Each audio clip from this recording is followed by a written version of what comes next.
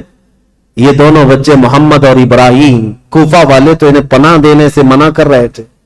ایک مرتبہ ایسا ہوا کہ ایک مسلم بن عقیل رضی اللہ تعالیٰ عنہ نے جانے سے پہلے اپنے ایک جان پہچان شخص اور ان کی محبت کرنے والے تھے قاضی شریح، ان کے حوالے کر دیا تھا، کہا کہ ان کو آپ مدینہ طیبہ رخصت کر دینا۔ قاضی شریح ہے یا کوئی دوسرا نام ہے؟ امام مسلم بن عقیل نے جن کے لیے وصیت کی تھی، ان صاحب نے کیا کیا، کہا ان بچوں کو رات کے وقت سجایا سنوارا اور کہا دیکھو بیٹا، ایک قافلہ آج مدینے کی طرف جا رہا ہے، تم اس قافلے میں شامل ہو جاؤ، تم اپنے گھرانے پہنچ جاؤ گے، تمہارا خاندان مدینے میں ہے، تمہارے باپ تو شہید ہو گئے، تمہارے باپ تو قتل ہو گئے، کوفہ اجنبی ہے، یہاں کس کے گھر رہو گے؟ بچے سہمے ہوئے، ڈرے ہوئے، باپ کی آغوش تربیت میں ناز و نیام سے آئے ہوئے مان لیا اور کہا ٹھیک ہے۔ ان صاحب نے اپنے بیٹے کو کہا کہ ان بچوں کو اس قافلے تک پہنچا کر آؤ۔ بیٹا لے کر گیا، قافلہ نکل گیا تھا، دور سے دکھا دیا وہ دیکھو قافلہ جا رہا ہے، دوڑ کے شامل ہو جاؤ۔ چھوٹے بچے تھے، دوڑتے رہے اس قافلے کو پکڑنے کے لیے اور قافلہ چلتا رہا، دھول لٹتی رہی، کبھی ایک بچہ گر جاتا، دوسرا اٹھاتا، دوسرا گرتا، یہ اٹھاتا، پاؤں میں کانٹے چبھتے رہے، یہ بچے گرتے پڑتے رہ گئے۔ رات گزر گئی، قافلے کو نہ ملنا تھا نہ ملا، اور ڈرتے سہمتے یہ قافلے کے چکر میں گھومتے رہ گئے، اور جہاں سے نکلے تو وہیں آ کر پہنچ گئے۔ کوفہ کی سرحدی تھی، ڈرے سہمے ہوئے تھے۔ تو ان دونوں بچوں کو ایک شخص نے دیکھ لیا اور پکڑ کر گرفتار کر کے عبید اللہ بن زیاد کے پاس حاضر کر دیا۔ عبید اللہ بن زیاد نے کہا ان بچوں کو جیل میں ڈال دو۔ ابھی ان کا قصہ بعد میں دیکھا جائے۔ جیل میں ڈال دیا گیا، اور ڈالنے کے بعد ابن زیاد کی طرف سے نگرانی کا حکم تھا، لیکن جیل کے جو داروغہ تھے مشکور نامی، وہ اہل بیت سے محبت کرنے والے، انہوں نے رات کے وقت جیل کا دروازہ کھولا اور بچوں کو آزاد کیا اور کہا ان کو بھیج دیتا ہوں۔ ان بچوں کو انہوں نے آزاد کر دیا اور پھر بھیج دیا کوفہ سے باہر۔ یہ بچے کوفہ سے باہر نکلے اور دریائے فرات کے کنارے ایک درخت کے نیچے تھکے ہارے سو رہے تھے۔ ایک خاتون پانی بھرنے کے لیے آئی, انہوں نے دیکھا گلاب جیسی رنگت کی حسین شہزادے کس کے ہیں. عورت قریب آئی, پوچھا کون ہو تم؟ کہا ہم مسلم بن عقیل کے بچے ہیں. وہ خاتون تڑپ گئی, کہا اے بچوں, میری جو مالکن ہے میرے گھر جس کی میں کنیزہ ہوں, وہ خاتون سیدہ فاطمہ الزہرا کی کنیز ہے. وہ رسول اللہ کے گھر کام کرنے والی خاتون میری مالکن ہے آج. اگر وہ تم کو دیکھے گی تو خوشیوں سے پھولے نہ سمائے, خوش ہو جائے گی. چلو میرے گھر. ان دونوں شہزادوں کو وہ اٹھائی اور اپنے گھر لے آئی. اپنی مالکن سے کہا اے خاتون, آج ہمارے گھر بشارت آ گئی, مسلم بن عقیل کے شہزادے فاطمہ کے گھر کے لاڈلے آئے ہوئے ہیں. وہ خاتون دیکھتی ہے, وہ تو خوشیوں میں وجد کرنے لگتی ہے, میرا گھر آج بہاروں سے بھر گیا. میں رسول اللہ کے خاندان کو اپنے گھر کب لا سکتی تھی, آج میری قسمت جاگ گئی. بچوں کو نہلایا دھلایا اور انہیں گرم کھلایا اور کہا بچوں تمہیں کسی بات کی فکر نہیں, تم میرے گھر آرام کرو, جب مناسب ہوگا میں تمہیں خود لے جا کر مدینے چھوڑ آؤں گی. اس خاتون کی بے پناہ محبت تھی ان شہزادوں سے. لیکن تاریخ میں ایک عجیب اتفاق رہا ہے, شیطان کے گھر کبھی ولی اور کبھی ولی کے گھر شیطان. یہ رشتے دیکھنے کو ملے ہیں. اس محب اہل بیت خاتون کے گھر اس کا جو شوہر تھا حارث نام کا, یہ بدبخت لالچی آدمی تھا. یہ دن بھر عبید اللہ بن زیاد کا دیا ہوا انعام کا لالچ لے کر گھوم رہا تھا. لوگ جگہ جگہ گلیوں میں یہ بات مشہور ہو چکی تھی کہ عبید اللہ بن زیاد نے جن 2 بچوں کو گرفتار کر کے جیل میں رکھا تھا اور داروغہ نے ان جیل کے دروازوں کو کھول کر بچوں کو آزاد کر دیا, بچے بھاگ گئے. لیکن ہوا کیا, ابن زیاد نے داروغہ کو بلایا, مشکور کو پوچھا کیا کیا, کہا میں نے بچوں کو چھوڑ دیا. کہا کیوں چھوڑ دیا, کہا اس لیے چھوڑ دیا کہ کل قیامت کے دن اگر میرا نام دوزخیوں کے درمیان آ جائے تو رسول اللہ کی بارگاہ میں یہ عرض کروں گا اے اللہ کے نبی, میں تمہارے شہزادوں کو جیل سے چھوڑا تھا, آج مجھے جہنم سے آزادی مل جائے. میں تو اس تمنا کو لے کر آزاد کیا. تو ابن زیاد نے کہا اگر تیری وہی تمنا ہے تو تو وہاں پہنچ جا, جلدی سے پہنچ جا. یہ کہتے ہوئے داروغہ کا اس نے قتل کر دیا تھا, مشکور کو بھی قتل کر دیا. اور پھر اب کے بعد جوش و غضب میں آ کر کے اعلان کیا جو ان 2 شہزادوں کو ڈھونڈ کر لائے گا اسے 100 اونٹ انعام میں دیے جائیں گے, اتنا ہی مال دیا جائے گا. اب لالچی کوفی ہر جگہ ادھر ادھر گھوم رہے تھے ان بچوں کی تلاش میں, جگہ جگہ مارے مارے گھوم رہے تھے. اور یہ حارث نامی شخص دن بھر تلاش کر کے رات کو اپنے گھر پہنچا ہے, اپنی بیوی کے پاس آیا اور سو رہا ہے رات کے وقت. لیکن اسے یہ خبر نہیں کہ جن بچوں کو ڈھونڈ رہا تھا وہ بچے اسی کے گھر میں آرام کر رہے ہیں. خاتون تو جانثاران اہل بیت میں سے تھی, محبان اہل بیت میں سے تھی. اس خاتون نے تو حق ادا کیا تھا محبت اہل بیت کا, بچوں کو کھلایا پلایا اور سلایا. بچے نرم و نازک بستر پر سوئے تھے. رات کو ان دونوں شہزادوں نے خواب دیکھا. حضرت محمد جو بڑے صاحبزادے تھے, ابراہیم جو چھوٹے صاحبزادے تھے, خواب میں دیکھا اپنے باپ کو. خواب میں یہ دیکھا ان دونوں شہزادوں نے رسول کریم صلی اللہ تعالی علیہ وسلم مسند نشین ہے, صحابہ ارد گرد بیٹھے ہوئے ہیں اور مسلم بن عقیل خونی جبے میں تر بتر رسول اللہ کے پاس آ رہے ہیں. ان کے جسم پر خون ٹپک رہا ہے. میرے آقا صلی اللہ تعالی علیہ وسلم نے دیکھا اور اس مسلم بن عقیل سے پوچھا مرحبا, آ جاؤ مسلم, تمہارے لیے میں پانی لیے کھڑا ہوں. لیکن اے مسلم, اکیلے آگے بچوں کو کہاں چھوڑ آئے ہو, بچے کہاں ہیں؟ مسلم بن عقیل نے کہا یا رسول اللہ میرے پیچھے پیچھے آنے والے ہیں, میں انہیں پیچھے چھوڑ آیا ہوں. اتنا سننا تھا, یہ بچے خواب دیکھ رہے تھے, بچک کر اٹھ گئے اور ایک دوسرے سے چمٹ کر رونے لگے. دونوں نے سیم خواب دیکھا تھا, ایک دوسرے کو خواب بتایا. دونوں نے کہا میں نے بھی بابا جان کو دیکھا, دوسرے نے کہا میں نے بھی بابا جان کو دیکھا. رسول اللہ کی محفل میں ابا جان کو خونی جبے میں تر بتر ہم نے دیکھا ہے. اللہ اکبر, یہ بچے سہم کر رو رہے تھے, ان کی آوازیں بلند ہو گئی. گھر میں بچوں کی آواز. وہ بے اولاد شخص تھا حارث, رات کو جاگ گیا, اپنی بیوی سے پوچھا ہمارے گھر تو کوئی اولاد نہیں, یہ بچوں کے رونے کی آواز کہاں سے آ رہی ہے؟ بیوی نے کہا شاید پڑوسی کے گھر سے آواز آتی ہوگی. تم سو جاؤ. بیوی نے منع کیا بتانے سے. پھر اس ظالم نے کہا نہیں مجھے تو لگتا ہے میرے گھر میں بچوں کی آواز ہے, پڑوس کے گھر کے بچوں کی آواز اتنی تیز نہیں آتی. خاتون نے بہلایا پھسلایا اور کہا کہ تم سو جاؤ, لیکن اس ظالم نے کہا مجھے دیکھنا ہے, میرے گھر کی تلاشی لینی ہے. گھر ڈھونڈتے ہوئے آیا اور اسی حجرے میں آیا جس میں بچے سو رہے تھے, اور اٹھ کر کے یہ ایک دوسرے کو چمٹ کر رو رہے تھے. حارث آتے ہی پوچھتا ہے اے بچوں تم کس کے ہو, کس کے بیٹے ہو, میرے گھر کیسے آئے؟ بچے تو اس گھر کو محبان اہل بیت سمجھتے تھے, دیکھا تھا ایک دن پہلے خاتون نے نہلایا دھلایا ہے, کھانا کھلایا ہے, ہمارے گھر ہمارا جانثاروں کا یہ گھر ہے. بچوں نے تڑپ کر کہا اے شخص ہم تو مسلم بن عقیل کے شہزادے ہیں, ہم اہل بیت نبوت سے تعلق رکھتے ہیں. اتنا سنتے ہی یہ حارث دونوں بچوں کے بال پکڑ کر کھینچ کر کے اٹھایا, کہا دن بھر تمہاری تلاش میں سرگرداں تھا, میں نے کہاں کہاں کی خاک چھان ماری, تمہیں ڈھونڈتے ڈھونڈتے تھک گیا اور تم میرے گھر کے بستر پر سو رہے ہو. دونوں بچوں کے گال پر تماچے مارنے لگا, غصے کے مارے دونوں بچوں کو تھپڑ رسید کرتا رہا. یہ بچوں کا منظر دیکھ کر کے اس کی خاتون بیچ میں آ گئی, کہا ظالم تو اپنے ہاتھوں کو بچا لے, تو کل قیامت کے دن فاطمہ کے سامنے کھڑا ہوگا, علی کے سامنے کھڑا ہوگا, رسول اللہ کے سامنے کھڑا ہوگا, ان کے گھر والوں کو دی ہوئی تکلیف کا کیا جواب دے سکتا ہے؟ حارث کے سر پر یہ لالچ کا بھوت سوار تھا. اس کی بیوی کی بات ایک نہ سمجھ آئی, وہ بچوں کو بالوں سمیت کھینچتا ہوا باہر لا رہا تھا. بیوی قدموں میں گر گئی, لپٹ گئی اور بار بار اصرار کیا آج ایک بار میری مان لے, ان بچوں کی جان بخش دے, میں زندگی بھر تیری غلامی کروں, تو جو کہے وہ مان لو, اپنی جان قربان کر دو. لیکن حارث کو نہ ماننا تھا, نہ مانا, یہاں تک کہ بیچ بچاؤ میں اپنی بیوی کی ناک کو پھوڑ دیا, اس کے چہرے کو زخمی کر دیا اور اسے بے ہوش کر دیا.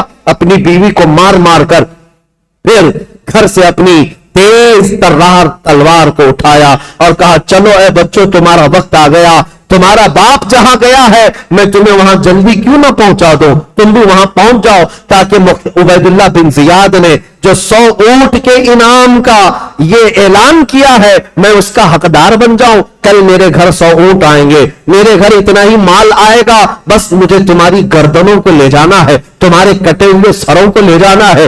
ان بچوں کے بالوں کو پکڑ کر وہ کھینچتا ہوا دریائے فرات کے قریب آیا. عزیزان گرامی وقار, تاریخ کی یہ سچائیاں جب ہم پڑھتے ہیں آنکھیں بھیگ جاتی ہیں, ہمارا جسم بوجھل ہو جاتا ہے, کلیجہ منہ کو آتا ہے. ان بچوں کی اس وقت بھی محبت یہ تھی, دونوں ایک دوسرے سے لپٹے ہوئے. حارث سے کیا کہتے ہیں محمد جو بڑے صاحبزادے تھے, وہ یہ کہتے حارث ایک بات کہتا ہوں, میری آخری یہ بات سن لے, اس لیے کہ پہلے جب تم تلوار چلائے تو میری گردن پر مار دینا, اس لیے کہ یہ چھوٹا جو ہے اس کا قتل میں دیکھ نہ سکوں گا, میں اس کے قتل کو اپنی آنکھوں سے گوارا نہ کر سکوں گا. چھوٹے نے بڑھ کر کے اس کو تھام لیا اور کہا حارث ہرگز میرے بھائی کی مت سننا, اس لیے کہ پہلی تلوار میری گردن پر چلانا, میں اپنے بڑے بھائی کے قتل کو دیکھ نہ سکوں گا. ہمارے باپ ویسے ہی پہلے مارے جا چکے ہیں, ان کو گورنر ہاؤس سے پٹک کر ان کی ہڈیاں توڑی جا چکی ہے, ہم اس غم سے ابھی باہر نہ نکل پائے, ہمارے بھائیوں کی موت ہمارے سامنے نہ ہو. ایک دوسرے پر بحث و مباحثہ کر رہے ہیں, ایک کہتا مجھے پہلے قتل کر دو, دوسرا کہتا پہلے مجھے قتل کر دو. جب قتل ہونا ہی ہے تو یہ کیسا مزاج تھا جو رسول اللہ کے خاندان میں تھا, مرنا ہے ہی تو بھائی کی موت دیکھ کر کیوں مرے, بھائی کو مرتا ہوا دیکھ کر کیوں مرے, مرنا ہے ہی تو پہلے اپنی جان دے دے, بھائی کی حفاظت ہو سکتی ہے تو ہو جائے. یہ مزاج رسول اللہ کے معاشرے میں ملتا ہے, میرے آقا کا بنایا ہوا مزاج تھا.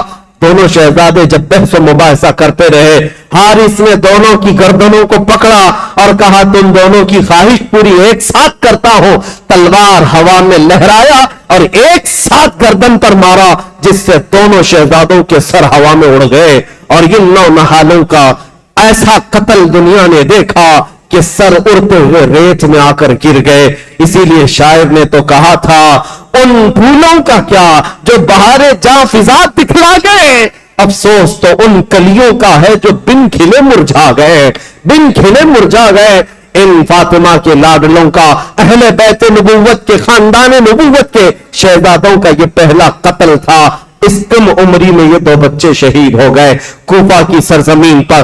ان دونوں کے سروں کو سجا کر کے دوسرے دن یہ حارث نامی بدبخت ظالم عبید اللہ بن زیاد کے گورنر ہاؤس میں پہنچا اور یہ دونوں شہزادوں کے سر لایا اور کہا اعلان کے مطابق میرے 100 اونٹ مجھے دے دو, 100 اونٹ کا انعام مجھے دے دو.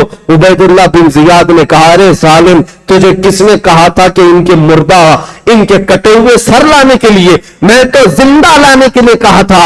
اگر یزید نے مجھ سے پوچھ لیا کہ ان بچوں کو قتل کرنے کا آرڈر کس نے دیا تھا تو میں کیا پیش کروں گا. یہ کہتے ہوئے عبید اللہ بن زیاد نے اسی وقت حارث کی گردن اڑا دیا جو صبح کے وقت بچوں کا قاتل تھا. رب العالمین نے شام سے پہلے اس ظالم کو کیفر کردار تک پہنچایا.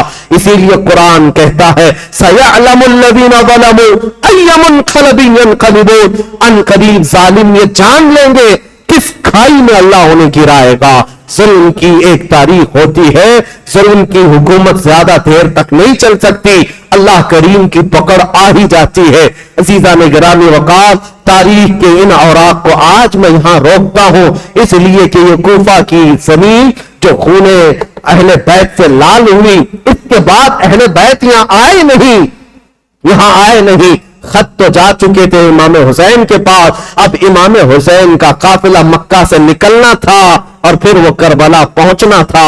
جو خونی منظر وہاں ہونا تھا وہ سارے واقعات انشاءاللہ کل یوم عاشورہ ہے اور عاشورہ کے دن انشاءاللہ العزیز یہ کربلا کی داستان ہم سنائیں گے تاکہ آپ کے اندر یہ رقت بھی طاری ہو. یہ نہیں کہ ہم کھچڑے کھائیں, یہ نہیں کہ ہم صرف شربتیں پیئیں, یہ نہیں کہ ہم اچھے اچھے کھانے کھائیں. کل کا دن ہمیں یہ یاد کرنے کے لیے بھی ہے کہ آج سے 14 صدیوں پہلے یہی وہ دن تھا جب آسمان کا سورج تمازت اور اپنی چلچلاہٹ پیش کر رہا تھا. میرے رسول کا شہزادہ 3 دن سے بھوکا اور پیاسا میدان میں اپنے بچوں کو لے کر ایک بہت بڑا امتحان دے رہا تھا. آج اگر میں گھر میں سحر کے وقت سو رہا ہوں تو شرم سے ڈوب کر مرنا چاہیے, فجر کے وقت سو رہا ہوں شرم سے ڈوب کر مرنا چاہیے. یہی وہ عاشورہ کی تاریخ تھی جب گردنوں پر تلواریں تھی. اس وقت بھی حسین رب کا سجدہ فراموش نہیں کر رہا تھا, حسین سجدے میں رہا.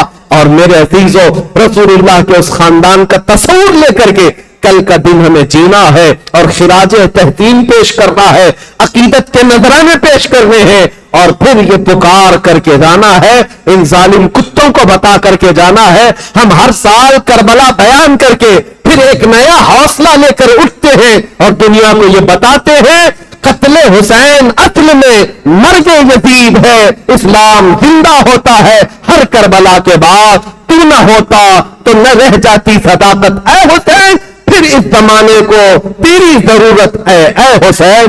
سلام ان شہیدان کربلا کو اور سلام اہل بیت اطہار کے ان نونہالوں کو. مولا کریم اخیر زندگی تک اہل بیت کے قدموں میں زندگی عطا فرمائے اور جان نثاران اہل بیت میں ہمارا شمار فرمائے. قیامت کے دن اللہ ہم سب کا حشر اہل بیت کے سائے تلے عطا فرمائے.